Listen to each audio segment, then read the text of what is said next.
Nowruz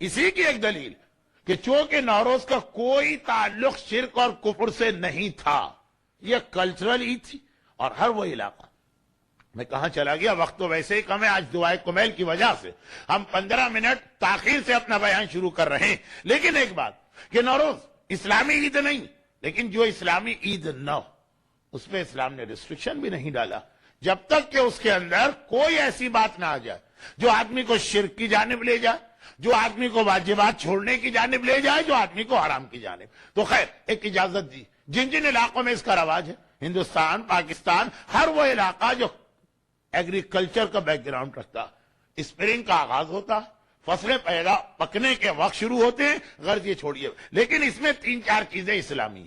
number 1 Nowruz کا غسل، number 2 Nowruz کی نماز، نمبر 3 نوروز کا روزہ، اور سب سے اہم نوروز کی دعا۔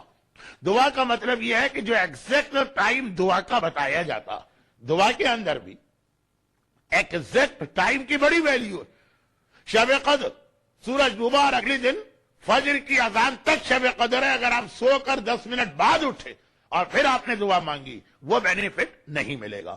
نوروز کا ایک وقت ہوتا ہے، وقت تحویل، اور یہ وہ وقت ہے کہ جب یہ ساری دنیا کا نظام چینج ہو رہا ہوتا۔ ہمارے ہاں زیادہ تر لوگ اس وقت پانی میں گلاب کا پھول رکھ کر یہ چیک کرتے ہیں کہ وہ کس سیکنڈ پہ گھوم رہا، وہ اس کے لیے نہیں ہے نوروز۔ نوروز اس لیے کہ جب ایگزیکٹ وہ ٹائم آ رہا ہے تو اس وقت انسان کی زبان پہ جو دعا ہوگی اللہ اس دعا کو فوراً قبول کرتا ہے۔ اسپیشلی اگر وہ دعا کنورژن یا چینج کے بارے میں ہو، دعا کا ترجمہ بھی یہی، یا مدبر القلوب، یا مقلب القلوب والابصار، یا مدبر اللیل والنہار، یا محول الحال والاحوال، احسن حالی لا احسن الحال، حول حالی لا احسن الحال۔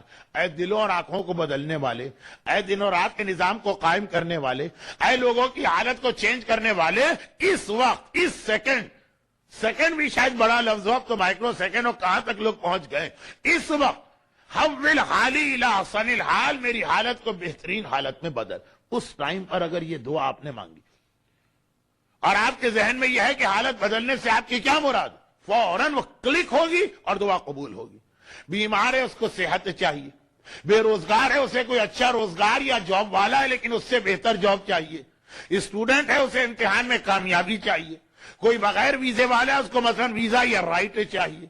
اگر کسی کی اولاد سیدھے راستے سے ہٹ کے ادھر ادھر جا رہی اور اسے اس کی حالت کو چینج کرانا، غرض یہ کہ لفظ اتنا بڑا ہے کہ اگر ایگزامپل دیتا رہا تو گھنٹہ اس میں گزر جائے گا، صرف یہ یاد دلانا کہ وہ ٹائم، اس کی بڑی اہمیت۔ جیسے حضرت خضر کے حوالے سے ایک روایت ہماری کتابوں میں ہے، حضرت خضر ان 4 انبیاء میں سے ایک ہیں جو اسٹل زندہ بھی ہیں، اور ان کی زندگی کا ایک پرپس یہ بتایا گیا کہ انہیں آ کر زمانے کے امام کی آرمی کو جوائن کرنا۔ تو ہمارا اور حضرت خضر کا ایک بڑا گہرا ریلیشن ہے، ہم اور حضرت خضر ایک ہی آرمی کا پارٹ بننے والے ہیں، وہ اب تک زندہ ہیں حضرت خضر۔ لیکن حضرت خضر کی ولادت کے حوالے سے یہی پیغام بہت ڈیٹیل سے آیا، لیکن میں اس کو بہت مختصر کر رہا ہوں، اور وہ یہ کہ حضرت خضر کے والد اپنے زمانے کے ایک بہت بڑے اسٹرالوجر کہیے، نجومی کہیے، جوتشی کا لفظ اگرچہ برا تو نہیں ہے لیکن ہندی زبان کا لفظ ہے تو اچھا بھی نہیں ہے، غرض یہ کہ ستاروں کے علم کی مدد سے غیب کی بہت سی باتیں جانتے تھے۔ اب یہاں پہ چھوٹا سا جملہ میں کہہ دوں اس لیے کہ میرے پاس ٹائم نہیں ہے، آج وہ حالت نہیں ہے جو کل ہے، اس لیے میں 45 اور 50 منٹ کے بیچ میں تقریر کروں گا، اور وہ یہ چھوٹا سا جملہ کبھی موقع ملا تو اس کی وضاحت۔ امام فرماتے ہیں کہ پہلے پروردگار نے ستاروں کا علم، اسٹارز، یہ جو ہے نا بالکل ایک پرفیکٹ علم بنا کے دنیا والوں کو دیا، ڈیو ٹو دا دعا آف حضرت موسیٰ، اللہ نے یہ علم جو تھا واپس لیا۔ اب اتنا اب پرفیکٹ نہیں ہے، اب 50-50۔ غرض یہ کہ یہ ایک الگ ٹاپک ہے کہ اسلام میں اس قسم کی جتنی سائنسز ہیں، ہاتھ کو دیکھنا، ستاروں کو دیکھنا، ان کا کیا اسٹیٹس ہے۔ حضرت آیت اللہ سیستانی کی ایک ایسی بک جو خاص آپ کے لیے لکھی گئی، باقی تو جتنی بک ہیں وہ سارے مومنوں کے لیے ہوتی، لیکن یہ بک تو خاص آپ کے لیے لکھی گئی، A Code of Practice for Muslims in the West، اس کا لاسٹ چیپٹر جس میں مسکیلینس مسائل ہے، اس میں یہ سارے مسائل، وائٹ میجک، بلیک میجک، روحوں کو پکڑنا، جنوں کو اپنا دوست بنانا، یہ ہاتھ کی لکیریں، یہ ستاروں کا علم، غرض یہ کہ اس کو پڑھ لیجئے گا۔ آج میرے پاس ٹائم نہیں ہے، اگر کہ یہ آج کے ماحول میں ایک انٹرسٹنگ بحث ہے، لیکن ٹائم۔ حضرت خضر کے والد اس زمانے میں تھے کہ جب ستاروں کے علم میں اسٹل پرفیکشن باقی تھا، چنانچہ اور وہ 24 گھنٹے میں سے 18 گھنٹے اسی کام میں لگے رہتے تھے۔ آدمی کو جس چیز کا شوق ہو جائے پھر اس کے بعد کھانا پینا آرام سب چھوڑ دیتا۔ غرض یہ بھی ایک قسم کی سائنس ہے، جیسے سائنٹسٹ ریسرچ کرتے تو ان کو پتہ ہی نہیں چلتا کہ ہم نے کھانا کھایا بھی ہے کہ نہیں کھایا۔ ایک دن انہوں نے اپنی بیوی سے کہا کہ کل رات کو کوئی ذرا بڑا آکورڈ سا ٹائم تھا، مثلا رات کے 2:30 بجے یا 3 بجے، اس زمانے میں جب عشاء کے بعد تو شہروں میں قبرستان کا سناٹا ہوتا تھا، فجر کے قریب لوگ اٹھتے تھے، الیکٹریسٹی تو تھی نہیں، ایک بہت ہی آکورڈ سا ٹائم تھا۔ کہ یہ ٹائم ایسا کہ اس یونیورس کے 2 بڑے ستارے اس طرح ایک دوسرے کی لائن میں آ رہے ہیں۔ یہ میں بہت ہی اس کو جلدی اس بات کو مکمل کر کے آگے بڑھنا چاہتا ہوں۔ اس وقت اگر شوہر اور بیوی ایک دوسرے کے قریب آئیں تو جو بچہ پیدا ہوگا وہ اس پوری دنیا کا بادشاہ بنے گا۔ ہر باپ، ہر ماں کی اولاد کہ اس کا بیٹا، اس کی بیٹی اس سے زیادہ ترقی کر۔ کہا یہ ٹائم میری کیلکولیشن نے بتایا، لیکن میں اتنا بزی ہوں اپنے کام میں، اتنا شوق کہ میں تو بھول جاؤں گا، تم یاد رکھنا۔ خیر بیوی نے کہا۔ اب ہوا یہ کہ ان کا بالکل جو پڑوس ہے، نیبرز، دیوار ملے ہوئے، وہاں پر بھی ایک عورت تھی جو یہ جملہ سن رہی تھی۔ یہ واقعہ ہے جس کو عربی میں مقدونیہ اور انگریزی میں غالباً آج کل میسیڈونیا کہتے ہیں، یونان کی ایک چھوٹی سی ریاست کا۔ حضرت خضر کی والدہ تو نیند آ گئی۔ میں نے کہا بڑا آکورڈ ٹائم تھا، اس وقت جاگنے کے لیے بہت اپنے آپ پہ کنٹرول کرنا پڑتا ہے، نیند آ گئی، وہ سو گئی۔ لیکن برابر والی عورت نے بھی یہ جملہ سنا تھا اور اس نے اپنے شوہر کو پریپیئر کیا تھا۔ چنانچہ وہ جو ٹائم آیا اس وقت حضرت خضر کے والد تو اپنے ریسرچ میں لگے ہیں، والدہ ایک لمحے کے لیے سو رہی، برابر کے گھر میں انتظام ہو گیا۔ اب تھوڑی دیر کے بعد جب حضرت خضر کی والدہ کی آنکھ کھلی، وہ تیار تو تھی پوری رات، آنکھ لگ گئی، اوہو یہ 2:44 کا ٹائم تھا، گھڑی تو بتا رہی ہے 2:50 ہو گئے، وہ ٹائم تو نکل گیا۔ شوہر کے پاس آئی، بڑی افسوس کرتی۔ شوہر نے بھی کہا یہ کہیں 500 سال میں ایک مرتبہ ایسا موقع آتا، اب تو گیا، مس ہو گیا تو مس ہو گیا، لیکن ہاں ابھی 1 گھنٹے کے بعد یا آدھے گھنٹے کے بعد 3:17 پہ مثلا دوبارہ ایک ایسا ٹائم آنے والا جب 2 ایسے ستارے ایک لائن میں آ رہے ہیں، جو بادشاہ تو نہیں بنتا لیکن وہ آدمی علم کے اعتبار سے اس دنیا کا بادشاہ ہوتا۔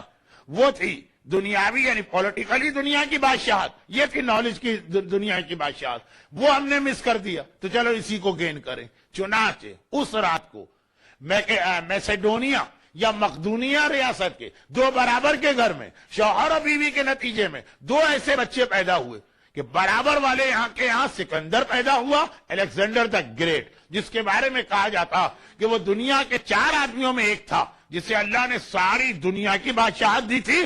اور اس گھر میں حضرت خضر پیدا ہوئے جن کے بارے میں کہا جاتا کہ اتنا پرفیکٹ ان کا علم تھا کہ اور تو اور حضرت موسیٰ جیسے عظیم نبی کو، جو نبوت کی لائنیج میں 3rd نمبر پر آتے ہیں، افضل ترین ہمارے نبی ہیں، پھر حضرت ابراہیم ہے، 3rd اسٹیٹس موسیٰ اور عیسیٰ کا برابر ہے، حضرت موسیٰ جیسے نبی کو حضرت خضر کی شاگردی کا آرڈر اسلام نے دیا۔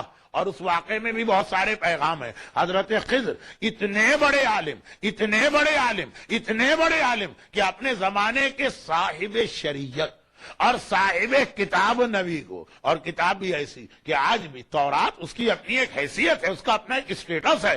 تورات جیسے نبی، تورات جیسی کتاب جس نبی میں آئی، ان سے بھی کہا حضرت خضر کے شاگردی اختیار کرو۔ تو یہ ٹائمنگ کی بڑی اہمیت ہوتی ہے۔ اور جیسا کہ میں عرض کر رہا تھا، یہ ہر دعا کے لیے اصول، جو دعا کا ٹائم بتایا جائے جس میں آج کی رات شب جمعہ بھی شامل ہے، لیکن یہ نوروز کے حوالے سے میں بات کہہ رہا ہوں کہ سال میں ایک موقع ایسا آتا جب اللہ یا مقلب القلوب والابصار سے لے کے آخری دعا آخر حول حالی الی احسن الحال. آپ اللہ سے کہتے ہیں اے اللہ میری حالت کو بہترین حالت میں بدل دے. وہ جو ٹائم ہوتا ہے منٹ نہیں سیکنڈ, جیسے 0007 GMT اس سال کا ٹائم تھا, جسٹ جیسے 21 مارچ دنیا کے اکثر علاقوں میں شروع ہوئی, اور آپ کہتے تو 20 مارچ ہی کی عشاء کے بعد وہ ٹائم آیا ہوگا. جس نے مس کر دیا, سال بھر اگر وہ پریشان رہ رہا, نہ کسی مولوی کو بلیم کرے کہ دعا نہیں بتاتے, نہ پروردگار عالم کو بلیم کرے کہ میری دعا قبول نہیں کر رہا. اس نے دعا کا یہ ٹائم بھی رکھا. ایک بات یہاں پہ اور کہہ دوں کہ چوں یہ کسی روایت میں نہیں ہے, پھر بھی ہمارے علماء ریکمینڈ کرتے ہیں کہ یہ دعا ونس نہیں 360 ٹائم پڑھی جائے, جس کے 2 ریزن بتائے جاتے ہیں. نمبر 1, ایک سال میں بلکہ 366 ٹائمز, کہ ایک سال میں زیادہ سے زیادہ میکسیمم 366 ڈیز ہوتے ہیں. اتنی مرتبہ یہ دعا پڑھو تاکہ ہر دن کے لیے گویا یہ دعا بن جائے. لیکن مین ریزن اس کے علاوہ وہ یہ کہ ایگزیکٹ جو ٹائم, تھوڑا سا اس کے اندر کیلکولیشن ایرر کا مارجن رکھی, ہو سکتا ہے 2 منٹ پہلے اور 2 منٹ بعد, اور دوسرا اس کے اندر گھڑی کی غلطیوں کا مارجن رکھی. اس وقت جتنی گھڑیاں یہاں کلاک لگے ہیں اور گھڑیاں آپ نے باندھی, ہر ایک کا دوسرے سے منٹ 2 منٹ 3 منٹ کا یقیناً فرق ہوگا. تو 360 مرتبہ یا 366 ٹائم یہ دعا اس طرح پڑھی جائے کہ جو ٹائم بتایا گیا اس سے پہلے شروع کرو, اسی میں ٹائم آئے, اس کے بعد تک پڑھتے رہو. جو ایگزیکٹ ٹائم تھا اس وقت ایک بار بھی تمہاری زبان پہ اگر یہ دعا ہو حول حالی الی احسن الحال, وہ اس طرح یونیورس کے سسٹم سے کلک کرے گی کہ ہر دعا نہ صرف کہ قبول ہوگی بلکہ میریکل کے انداز میں قبول ہوگی. ایسے ایسے بینیفٹ میں نے نوروز کے حوالے سے دیکھیں. لیکن یہ نوروز تو اب 363 ڈیز ابھی ایڈوانس میں باقی ہیں. ہمارے زیدی صاحب بھی 2 دن 4 دن سے زیادہ کا ایڈوانس پروگرام نہیں بناتے ہیں, لیکن بات ذہن میں رہے, کان پڑی آواز کبھی کام آ جاتی ہے. اب آئیے ایک بات اور اس سلسلے میں عرض کروں اور پھر میں